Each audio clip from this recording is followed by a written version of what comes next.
না না পুজো দিয়ে না আগে, বুঝলা? পুজো দিয়ে আছে কি কি বানাবে কত মা? এই যে ধনিয়া পাতার বাটা, হ্যাঁ ধনিয়া পাতা বাটা, পেঁয়াজ দিয়া, তারপর তোমার যে ডাঁটা শাক আছে না, ডাঁটা শাকের একটা ডাঁটা ঝোল বানাবে মাছ দিয়া, হ্যাঁ তারপরে আবার তোমার যে ডাঁটা পাতাগুলো আছে না, হ্যাঁ এগুলো শাক বানাইবে সুন্দর করে রসুন দিয়া, হ্যাঁ আবার মাছের ভাজা।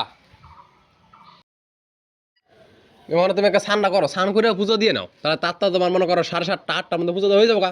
তারপর তোমার 8টার দিকে রান্না বসাইলা, পরে আরামসে হয়ে যাবে। নাহলে তুমি এখন যদি রান্না বসাও তাহলে তোমার 10টা বাজবো, পরে 10টার দিকে পুজো দিতে দিতে খাওয়া দাওয়া করতে করতে তোমার 12টা বাজবো। ধনিয়া পাতার বাটা আর ডাঁটা শাকের ভাজা করছো? আমি যে কাজে যাব তার জন্য মা তাড়াতাড়ি করে ভাত, ধনেপাতার বাটা আর ডাঁটা শাকের ভাজা নামিয়ে দিল। এই যে এটা ধনেপাতার বাটা আর এটা ডাঁটা শাকের ভাজা, মানে ডাঁটা পাতার ভাজা। থালের মধ্যে ভাত বাড়া।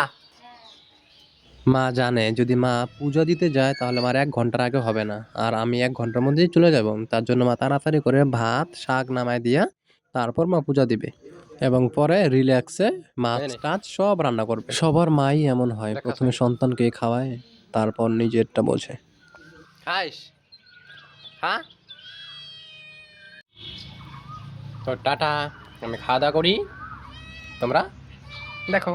এই মাকে ভালোবেসে থাকলে মা চ্যানেলটি তোমার পাশে রেখো।